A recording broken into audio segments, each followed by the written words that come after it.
This year has been one of those figured out years. A lot of changes, a lot of trial and error, both in my personal life with parenting and professionally as an artist. And through that trial and error, I've realized a lot about myself and what I want for next year. I want to keep diving deeper into what I can do with my photography and extend into filmmaking and video creation, truly pushing myself as an artist. I've also discovered how much I love treating every YouTube video like a new opportunity to showcase my best work, both in photo and video. Even though personally I'm sleep deprived and learning a lot about raising a toddler, creatively I'm inspired and feeling better than ever. I've made some changes to the tools I'll be using now and using into 2024 as I continue this part of my creative journey, so let's talk about it. Thank you to Squarespace for sponsoring today's video. So this is not my favorite type of video to make. Like I mentioned in the introduction, I am enjoying being more focused on the creative side of things, pushing myself to make better pictures, dive deeper into filmmaking, and even take a simple video like this and make it the best visual experience that I can possibly create and hopefully y'all can consume. But I do realize that over the course of the last year, as I've been trying to figure out sort of this new chapter in my career, I've talked a lot about different cameras, and today I want to provide some clarity on what my setup is going to be right now going into 2024. Now, obviously this is subject to change a little bit, but I've seen questions, had a few comments where people thought I completely got rid of Leica cameras. They wonder where the Fuji camera is. So today we're going to clarify all that stuff, and a little bit of that misclarification or miscommunication is on me because I made a video a few weeks ago talking about how I wanted to stop using Leica, and some people took that the wrong way. So let's start with the Leica SL2 right here. In that video a few weeks ago, I talked about how this camera was something I wanted to replace, and I have replaced this camera with the Lumix S5 IIX. That's a lot to say, so I'm just going to call it the Lumix during this video. Now, I've only replaced this camera for video. The Leica SL2 is my main stills camera. It is going to continue to be my main stills camera all the way for the foreseeable future. I absolutely love this thing for professional work. I love using it for things that I make on Instagram, or the creative side of things, stuff you see in these YouTube videos. Like I went up to Highlands, North Carolina over the weekend, made a bunch of pictures up there, and they all look incredible. Great camera to use, still perfect. Like I see no issues with this as a photography camera.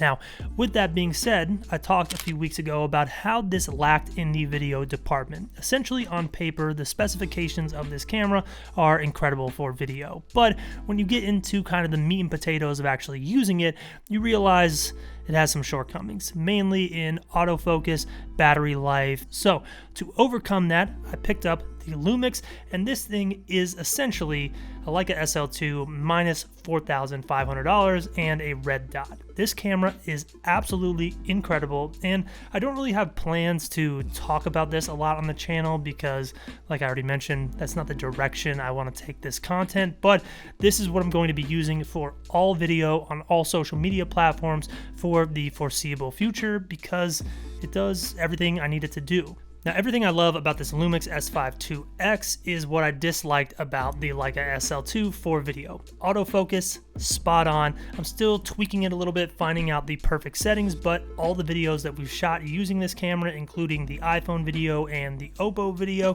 the autofocus worked fantastic. Even when we had the camera on a gimbal and we were doing moving shots, it handled everything absolutely perfectly. Now, another thing that I love about the Lumix is the color grading ability, as well as the color grading in a flat picture profile. So depending on the situation, maybe I'm passing the camera off to Alec, maybe I want him to grade some footage for me and I don't want it to be a heavy lift, we can set the camera to a flat picture profile and still get really good colors and a really good grade at 10-bit. You saw that in the iPhone video and the Oppo video as well. But when you're shooting in Vlog, it color grades exactly the same as the Leica. Honestly, they're easier files to work with when you're color grading compared to the Leica. And that was one thing I loved about the SL2. I loved the color grade I could get on log footage quickly and easily, but with this, it's even better. And that's another reason why I really think that this is essentially a Leica minus $4,500. It's really cool. Another thing that I really like is the battery life. It works the way you would expect a camera to work.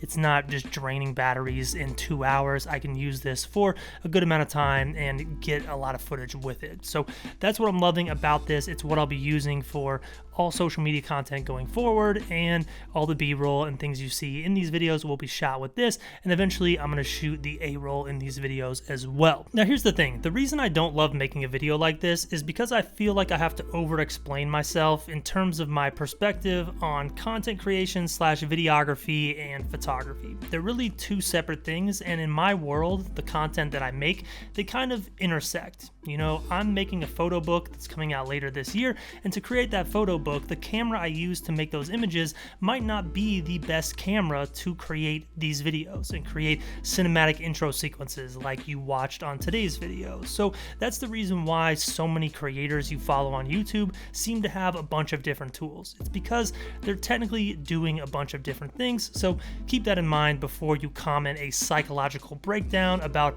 why I have these different cameras. Now, a tool that is not laid out in front of me that is essential to my creative business is my website, evanramp.com, and this is a good time to thank today's sponsor, Squarespace. No matter what the creative endeavor is, one of the easiest ways to stand out is with a professional looking website, and no one makes it easier to build a website than Squarespace. I've already talked about how I built my website, evanramp.com, in one afternoon using their drag and drop templates, but recently I had to add a new page to my website, and that took me about 1 hour.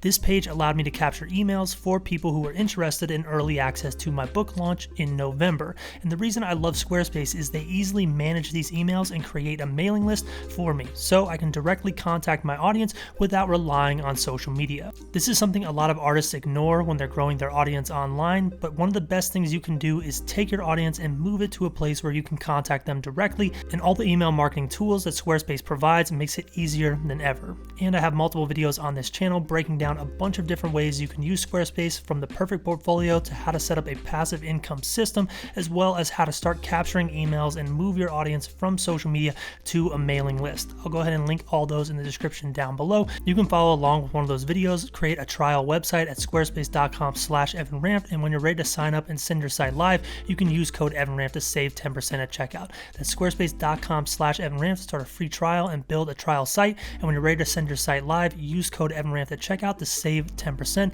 Thank you to Squarespace for sponsoring today's video. So I guess if you really want, I could make like a 6-month update on the Lumix, but like I said, this isn't really something that I want to talk about a ton. I want to focus more on creativity. But the last two cameras laid out here are my Leica Q2 Ghost as well as my Fujifilm X Pro 3. A lot of people ask about this Fujifilm, people wonder about the Leica, and honestly, these are two cameras that work primarily behind the scenes. I don't know how much you're going to see these in upcoming YouTube videos because honestly, they've already been talked about. There's a million videos about the Fujifilm X Pro 3, there's a million street photography videos with this camera, there's a million videos about the Q2, about Leicas. These are just two cameras that I use for day-to-day shooting. A lot of the stuff you see on Instagram stories, or maybe some of the photos you see in thumbnails on these videos, are shot with these two cameras because they're convenient. They're easy for me to throw in a bag, they're easy for me to bring places, so they play a part in my business, but they're not something that's in the forefront of the business. And I know that sounds complicated, but in my head, it's very simple. Now, quick housekeeping note and shameless plug, if you enjoyed the edits on the fall photos today, you can pick up my presets at evanramp.com. I have a modular set of presets that I've created that allows me to give you recipes to how edits were made in videos like this one, as well as on my social media, so you get long-term value from my presets. So all those fall photos were made using the 10 ramp preset, and then I applied the color grade 1 modifier, as well as the colors 5 modifier, and then the vignette modifier. And if you want to replicate the editing style on that Porsche photo, you can use ramp preset 3 and then use the modifier basic adjustment 6, color boost 1, color 1, and vignette. So like I said, those presets are something I talk about in any video that features photography, and I also share those formulas on my Instagram, so you can get an actual breakdown of how edits are made, as well as get long-term value from you supporting this YouTube channel. So I appreciate y'all watching today. I promise there's going to be no more changes to this lineup. That's the reason I'm making this video. If you enjoyed it, hit the thumbs up button, subscribe if you are not yet, and I'll catch y'all in the next one.